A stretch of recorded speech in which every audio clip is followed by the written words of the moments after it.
Estonia, to name but a few. As the name suggests, the main focus of this event is innovation, an invaluable asset in any career path. To innovate is to succeed. In a world where youth unemployment is rampant, innovation is the key to getting ahead. Delegates are encouraged to take an out-of-the-box approach to commerce and current social issues, including education, healthcare, and discrimination. To quote the late Steve Jobs, innovation distinguishes between a leader and a follower. In this spirit, participants will be learning from global business leaders around Dublin.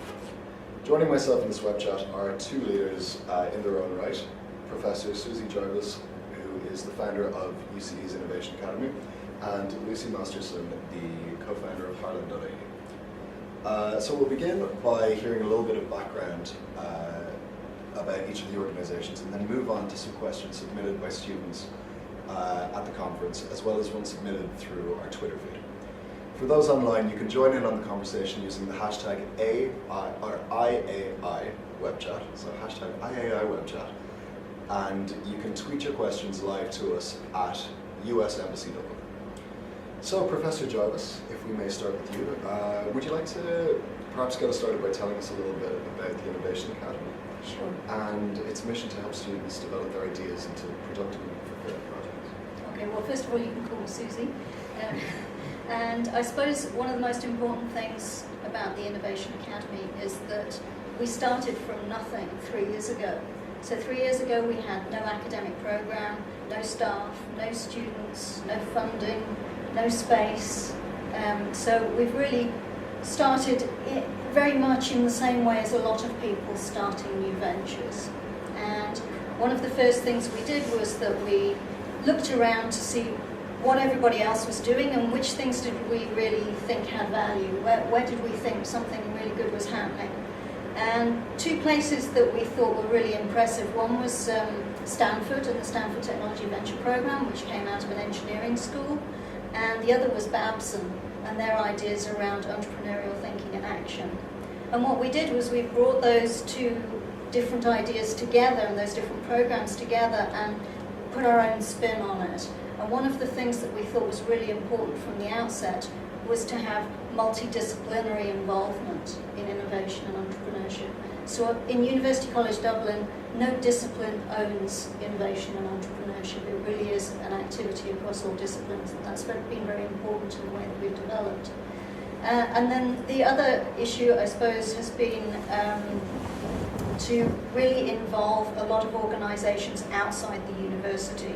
So a really integral part of the program is that once the students have a kind of experiential learning inside the university around developing their ideas and actually taking a step back from that and generating ideas in the first place, once they've built up skills around that, they then go out and they tackle real problems that are proposed to them by external organisations, be they business or charitable organisations or government agencies. So they've always been very involved in the external community beyond the university.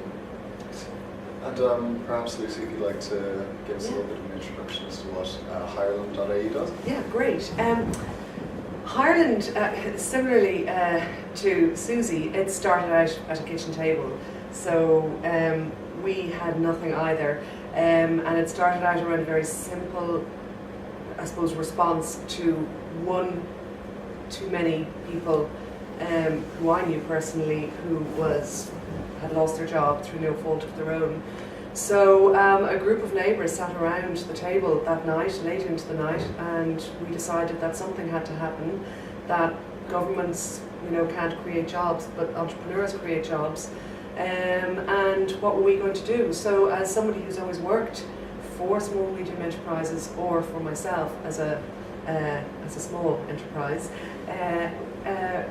we thought, well, the impact of one job in a community is something that is really needs to be valued. And could we really place a value on the jobs and their ones and twos that are created in towns and communities around Ireland, which nobody ever talks about, nobody ever celebrates, but those are the jobs that sustain and sustain communities. So I went into my class the following morning. I teach a not-for-profit marketing class to American students from Champlain College in Vermont, who have a study abroad program in Dublin. And the poor things had just arrived in from the States. It was January. They were arriving into a country for the first time, some of them who had travelled outside the United States for the first time. And I said, guys, I've had an idea. We're going to try and kickstart Ireland's domestic economy, one job at a time. We've no money, we've no budget, we've no nothing. We're going to work on this together. If you're up for it, we're going to be throwing our coursework out the window. At worst, what's going to happen is you'll have to repeat the semester and I'll get fired. But at best, it may result even in one person getting a job somewhere in this country. Are you up for it? Every single hand in the class went up. And work started there and then to start a movement that was about getting people to think differently about the benefits of hiring one person over firing one person. And that started with a group of American students. And they came up with a name. We did everything from scratch. A year later when we launched them, I can talk a little bit about that a little bit later on, we still had no bank account. So it just shows you the power of a simple idea, and when you've got fantastic students and young people who really only ever see the opportunities as to why something will work as opposed to why something will fail, your chances of success are pretty high, I think. That's interesting. It's really interesting what you said about how you don't really hear about just 1 or 2 jobs being created, but you might hear about perhaps 16 jobs being lost at this company, or perhaps 100 jobs potentially being created at something like a Twitter or something. But it really is the driving force. I guess just at a community-based level, it really does start with the fact that everyone knows within the community can't just find something small. I mean, it doesn't need to be on scale, but it's well, what's interesting, just building on that point, 4,000 jobs were created in the first year from our campaign. So in their ones and twos, they don't feel like that's making a big impact. But when you join them all together on one platform, that was 4,000 jobs in communities up and down the length of the country. And when you look at those 4,000 jobs, that's 4,000 people waking up on a Monday morning with a smile on their face because they have a job to go to, because they have an extra, $20 in their back pocket at the end of the week that they can spend in the local community that goes back in, and it's a positive cycle within communities around the country. And that's really, I suppose, the positive ripple effect that, one job at a time can create. I know what you mean. And can I ask, how do you see Ireland.ie as an agent for change? What is it that you have? What is your innovation model for your company that has allowed its success, besides, of course, your utilization of student resources? It was keeping it very simple, and everything we do at Ireland is about thinking differently. I mean, and one of the things that we have as this is our mantra. If we want a different future, 5, 10, 15 years down the line, we need to start thinking and acting differently to create that future. And Ireland is based on the premise of let's think differently about the benefits of creating jobs as opposed to letting people go. Because when you look at it, the recent model in the past number of years simply hasn't worked. But companies and businesses have cut costs to the bone. And and they're scrambling and they're struggling. So what we're saying is, if you want to, you go into business to succeed, and to succeed you need to grow. And to grow, you actually have to invest in your most valuable asset, your people. So by thinking differently about the benefits of creating one job for your growth of your business, as opposed to letting that one person go just to survive, that model doesn't work anymore. And everything we do is just based around thinking differently for a different future. And acting on it, sorry. Very important. Thinking is one thing. We're great in this country at thinking and shooting the breeze and, I have an idea. But actually, it's action. It's thinking and following through. I think you'd agree, Suzy, on that one. Do you? That's, I think you've inspired all of us to get out of bed on a Monday morning and change the world, Lucy. And so if we might turn to Twitter, and we might take a question from our hashtag IAI feed on Twitter. I have a question I'd like to address to both of you. And someone asked, what is the most valuable asset that a new graduate can bring to a prospective employer? Is it based in education itself, on qualifications? Is it in emotional intelligence? What would you recommend? You should. I think often in organisations, especially when you've worked for an organisation for some time, you start to think in the way that the other people in the organisation think. So I think one of the most valuable things a new graduate can bring is a different perspective. So someone who's coming into any organisation fresh can often see things that have become invisible to the people working there. And I think it's for new graduates to demonstrate that they can see things like that and have a way of bringing people around them on board if they want to instigate change would be very important. What about you, Lisa?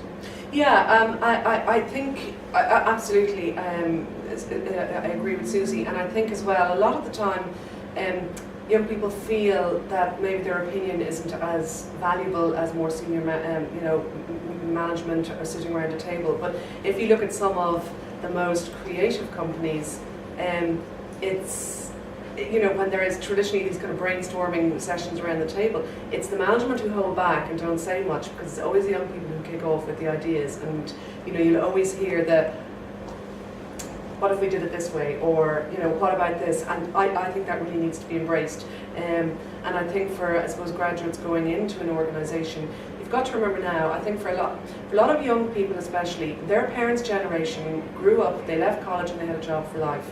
That model is changed. We don't live and work that way anymore. So I think the real challenge now is for graduates to have the confidence to go into an organisation and say, I've worked 7 different jobs and I'm now coming here, to work for you. I'm bringing with me, the experience from 7 different organisations, whatever those roles may have been.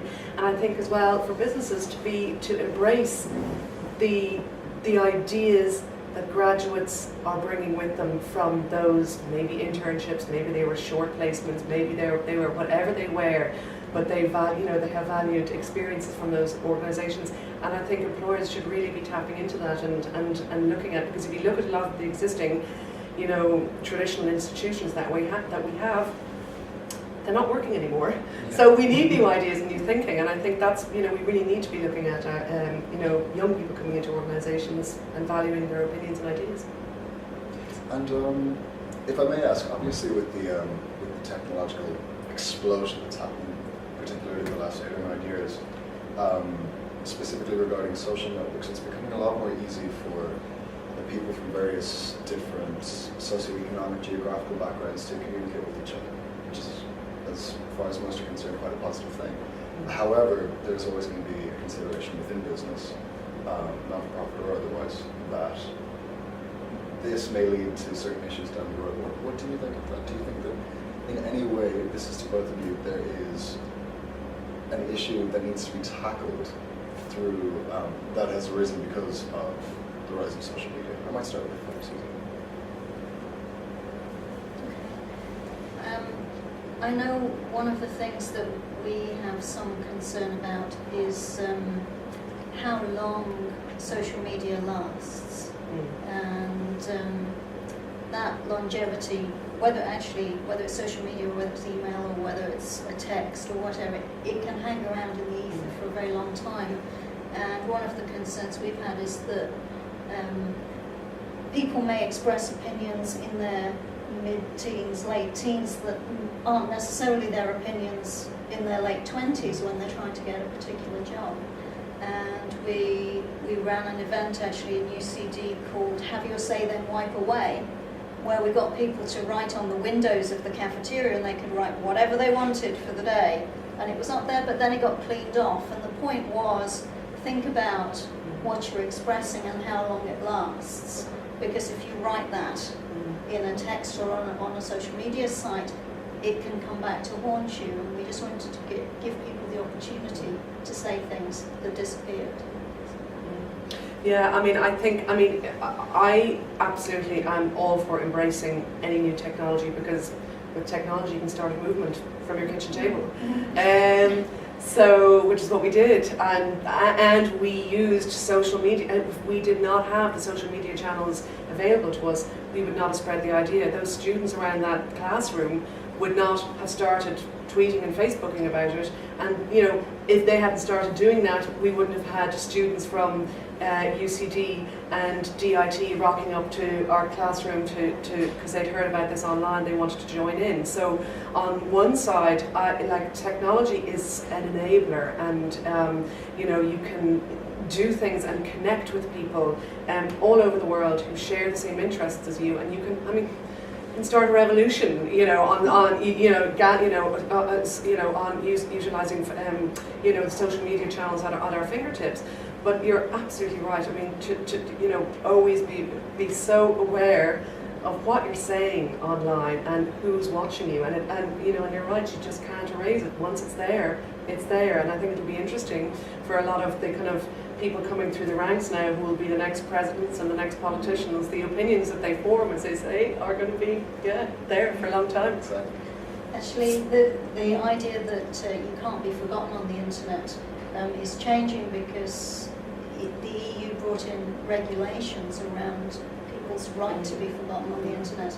And we actually have some students who've come through the academy and developed ideas around how you implement that in terms of people having the right to be forgotten on the internet. And they've just gone into the NDRC with their ideas, so watch this space. Well, there it is. I mean, that's innovation in sort of technological innovation in its most basic, most important core. I mean, the idea that legal constraints changing, or for whatever reason, social movements going different directions, the idea that opens new avenues for innovation to happen. And that's why it's so brilliant that there are institutions like the UCD Innovation Academy and things like that. On the point of technology, may I ask, how have your organizations embraced technology? I know you mentioned Twitter and Facebook. What about alternative uses, perhaps cloud scores, things like that? Do you feel as though the UCD Innovation Academy, for example, has really utilized all of the resources that is possible, and what are they that you're currently using? Okay, I think probably our perspective is quite different. Because Lucy's really utilised these types of technology in a really good way. I think I'm not a digital native, I admit. So, I mean, what we tend to do is we'll often have young people, especially amongst the undergraduate community, come up with really great ideas that utilise the technology, and we're there to enable them rather than develop things ourselves. But more of a concern for us is that we see all these great opportunities with technology, and we think that the internationalisation that it brings is fantastic. But our worry is that as a country, those opportunities are really concentrated in Dublin, and there's a lot of focus on trying to develop Dublin as a digital hub, and that's great. But what we worry about is the way your heart falls when you drive outside the M50. That's the ring road that runs around Dublin. That once you get outside the M50, the opportunities for people really fall off very quickly. And what we're trying to do is trying to make sure that we bring our rural communities, we bring our local communities with us on that development of technology and that development of internationalisation. I mean, technology, Ireland really, it utilises, we have everything has been donated for free, so we only ever use free stuff.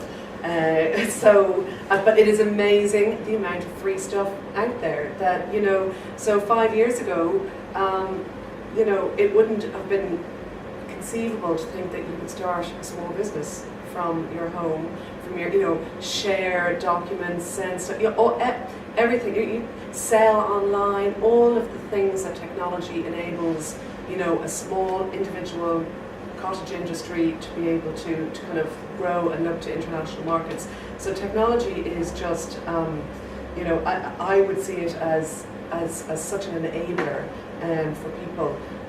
But especially in rural Ireland, Suzy's right. I mean, once it's kind of Dublin and the rest of the country be damned in terms of. I was only in Limerick yesterday, and once you get beyond the kind of the city limits 5 miles down the road, you can't actually, you can't access proper broadband. So, I mean, that is just ludicrous to think that that is, for people to, so if, as I suppose, as a country, if we're really serious about encouraging, rural entrepreneurship, encouraging people to develop businesses that sustain and look to export, we need to, I suppose, put the framework at least in place that they can actually do that. But back to Ireland, what we use, it is whatever's free at our fingertips, and we run our platform off a very simple WordPress.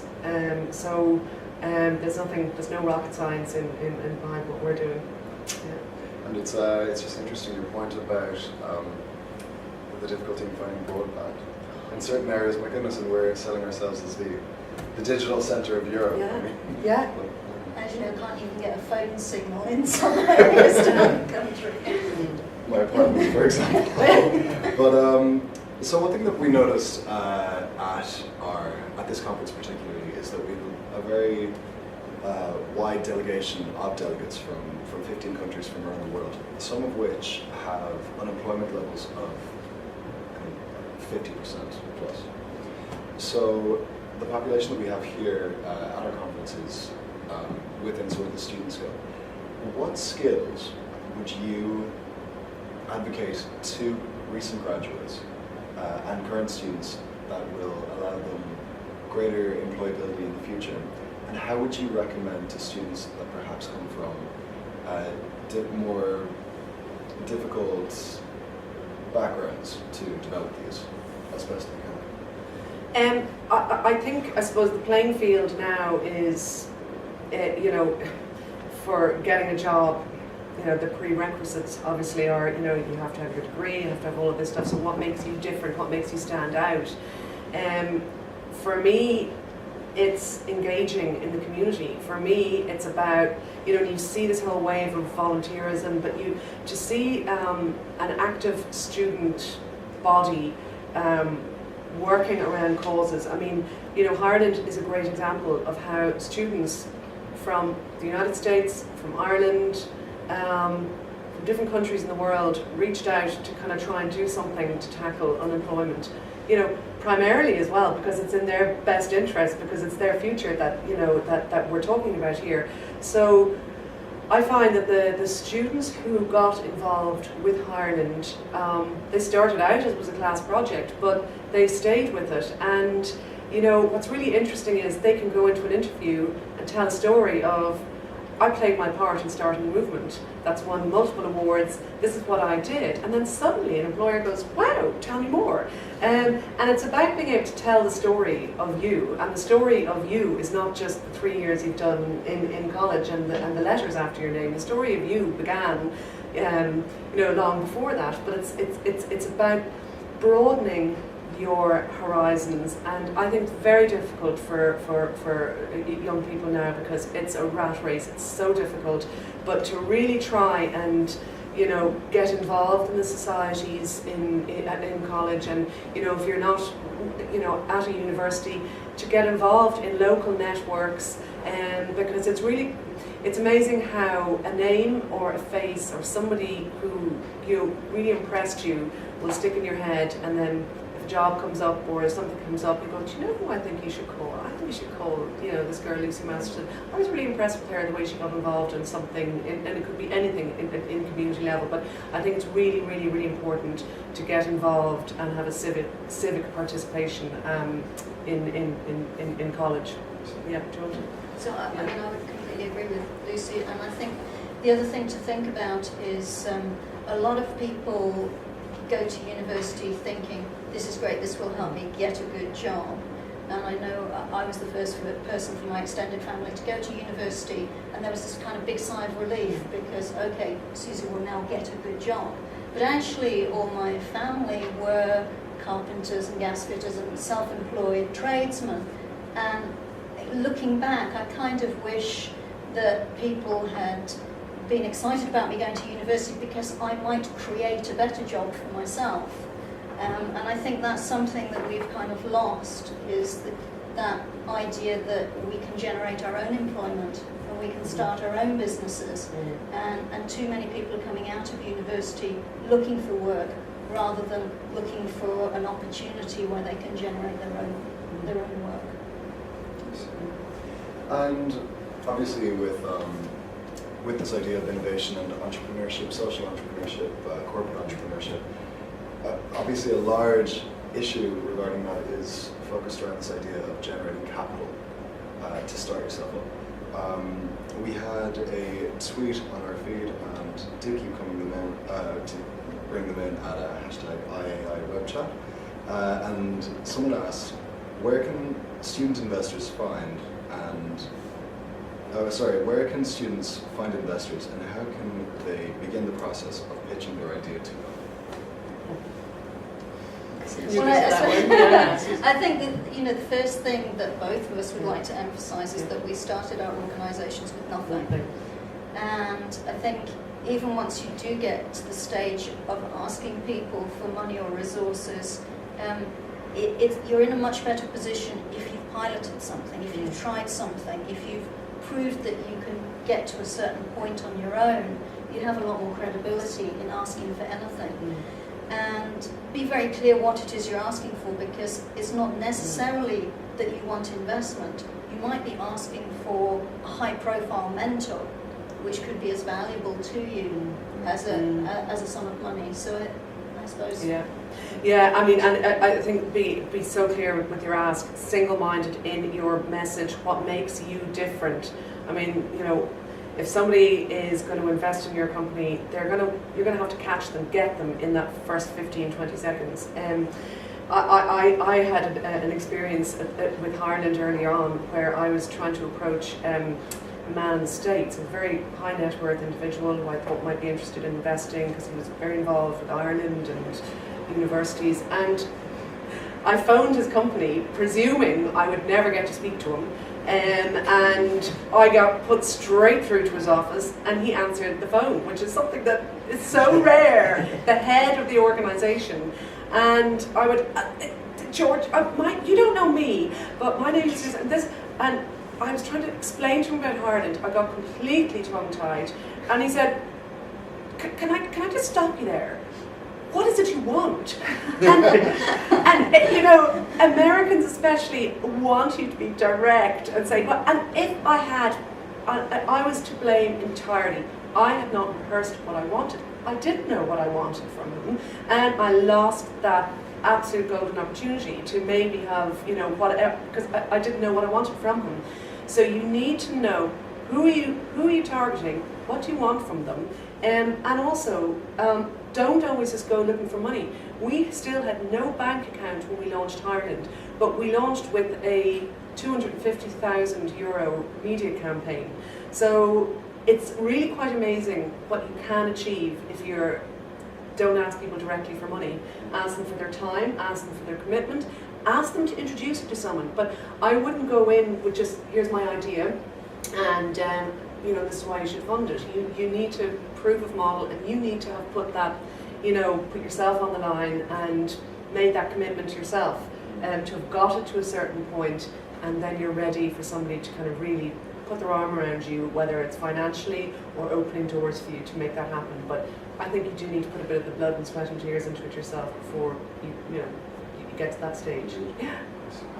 And finally, just to throw on one more question from Twitter, a big issue that we have at the moment, obviously in Ireland, is this problem of immigration. I read a statistic recently that I believe 1 in 4 people has lost a friend to, let's say, London, Australia, the hubs for people that are looking for employment. How do you think employers and entrepreneurs can create incentive to keep young people that are educated in these countries, within the countries, or at least make sure that they sort of come back in the future? Do you want to go on that one first? Yeah. I'm not really convinced that it's the role of employers and entrepreneurs to do that. I mean, when we have talented people leaving the country, who loses out? I mean, it's really our societies that lose out, and whose responsibility is it to keep our societies intact? It's not so much employers and entrepreneurs. They will do what's best for their businesses at the end of the day. So I think that's probably more of an issue for government to consider. You know, what do we lose when we lose these people, and how might we incentivize them to stay, and how might we make sure that they go through the education system and come out with something that makes them very desirable to employers and entrepreneurs, and that then the employers and entrepreneurs want to keep them in the country. Yeah, and that the employers and entrepreneurs want to come and set businesses up in that country, so that because the talent is here. Maybe it's the island mentality that I have, but I think it's really it's an important stage of a young person's life to actually be open to travelling, to gather those world experiences and hopefully bring them back home with them, or to, as we speak right now, there are 190 million people crossing borders, continuously crossing borders in search of work.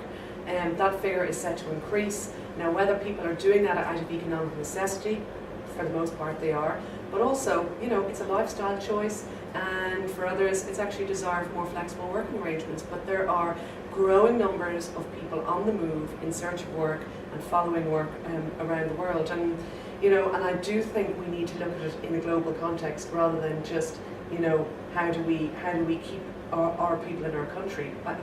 I think, yes, the danger is we're going to get the brain drain. We certainly don't want that, but I think it's also important just to encourage people to travel and take those experiences with them, and for us as a country to embrace people coming into our country who want to work and bring their culture and their experiences to us. Yeah. That's why I'm so happy for programs like this, where you get to experience, even just a snapshot, just the cultures and the ideologies of various perspectives and international people. That's brilliant. I would like to say a massive thank you to Professor Jarvis and to Lucy Masterson for being with us today. Thank you for imparting such incredible knowledge on us as young delegates, and thank you for spending some time at the embassy. And thank you for tuning in. Thank you.